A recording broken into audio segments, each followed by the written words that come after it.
O urso e o favo de mel no coração da floresta verdejante, onde os pinheiros sussurravam segredos antigos e os riachos cantavam canções cristalinas, vivia um urso pardo chamado Bardo.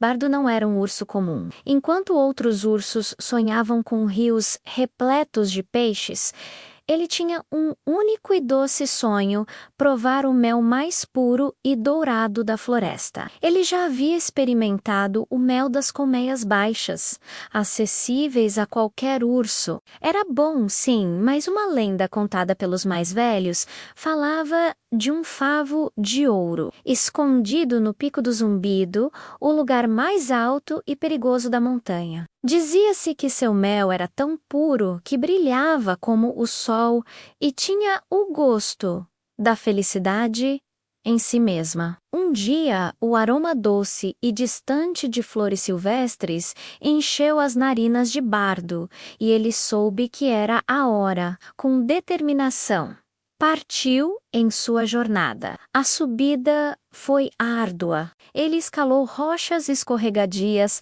atravessou riachos gelados e resistiu à tentação de desistir. Seus músculos doíam, mas a imagem do favo de ouro o mantinha em movimento. Finalmente, após horas de esforço, ele chegou ao topo do Pico do Zumbido. E lá estava ela, uma colmeia magnífica, pendurada em um galho antigo, banhada pela luz do sol da tarde, e no seu centro, reluzindo como um tesouro, estava o favo de ouro. Era perfeito, com células hexagonais cheias de um mel que parecia líquido âmbar denso e promissor. Bardo esticou a pata, seu coração batendo forte de antecipação. Mas então ele parou. Ele viu as pequenas abelhas, guardiãs incansáveis do tesouro. Elas não zumbiam com fúria, mas com uma canção de trabalho e dedicação. Ele percebeu que aquele não era apenas um alimento, era a vida delas, o fruto de seu labor coletivo. Em vez de arrancá-lo com ganância, Bardo se aproximou com um respeito solene. Sussurrou baixinho: "Obrigado, pequenas guardiãs, por este presente da natureza." Com a pata trêmula, ele quebrou com cuidado apenas uma pequena parte do favo, a menor que poderia saciar seu desejo. O mel escorreu por seus dedos e, quando ele o levou à boca, uma explosão de sabor tomou conta dele. Era muito mais do que doce. Era floral, suave, com um toque de menta selvagem e o calor do sol. Era a própria essência da floresta. Uma felicidade tranquila encheu seu peito, não pela comida, mas pela conquista e pelo respeito. No caminho de volta para casa, Bardo não se sentia apenas satisfeito. Sentia-se sábio. Ele havia aprendido que o maior tesouro não é aquele que se toma, mas aquele que se conquista com esforço e se aprecia com gratidão. Ele guardou o pedaço restante do favo em um oco de árvore secreto, não para devorar sozinho, mas para saborear em momentos especiais. E nos fins de tarde, enquanto o sol se punha atrás das montanhas, Bardo sentava-se em sua caverna, lambendo os últimos resquícios de doçura de suas garras, lembrando-se não apenas do sabor inigualável do mel, mas da valiosa lição que o favo de ouro lhe havia dado, a de que a verdadeira doçura da vida está no respeito pela natureza e na alegria de uma conquista honesta. E dizem que sempre que uma abelha do Pico do Zumbido passava por perto de Bardo,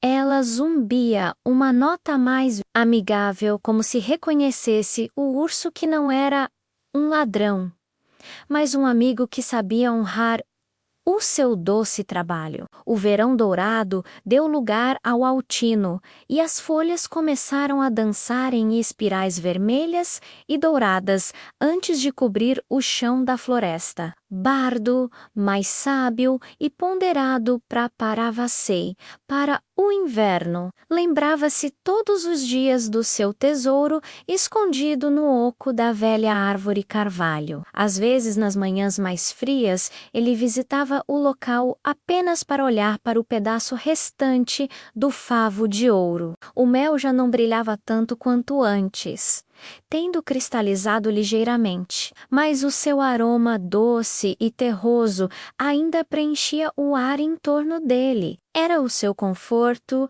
a sua lembrança da aventura e da lição aprendida.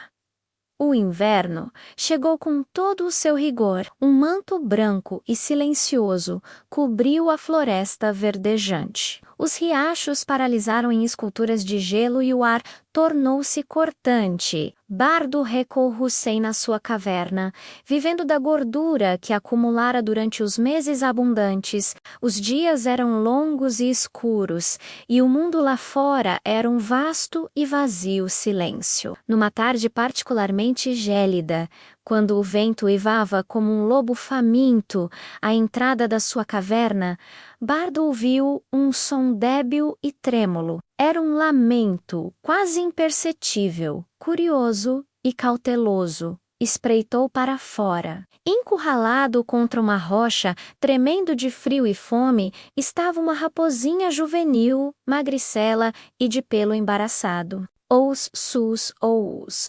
normalmente vivos e astutos, estavam baços e cheios de desespero. Bardo sabia o que era a fome no inverno. Sabia que a natureza era dura e que cada um tinha de lutar pela sua própria sobrevivência. A sua primeira reação foi um rosnado baixo de aviso, protegendo o seu espaço e os seus recursos cada vez menores. Mas depois, os seus olhos pousaram na pequena raposa, tão vulnerável e sozinha. E o seu pensamento voou para o favo de ouro. Lembrou-se não só do seu sabor, mas do sentimento que o acompanhava: a gratidão, o respeito e a compreensão de que algumas coisas são mais valiosas quando partilhadas. Com um suspiro que formou uma nuvem branca no ar frio, Bardo recuou para o fundo da sua caverna.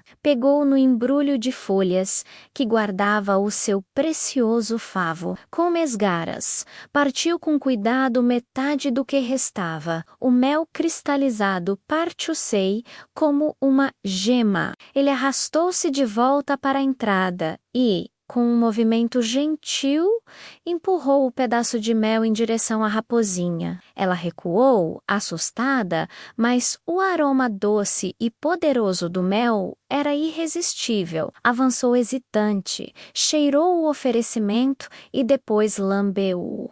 Uma faísca de vida voltou aos seus olhos. Ela devorou o mel e a cera com uma gratidão voraz, e o seu corpo deixou de tremer. Quando terminou, a raposa olhou para Bardo.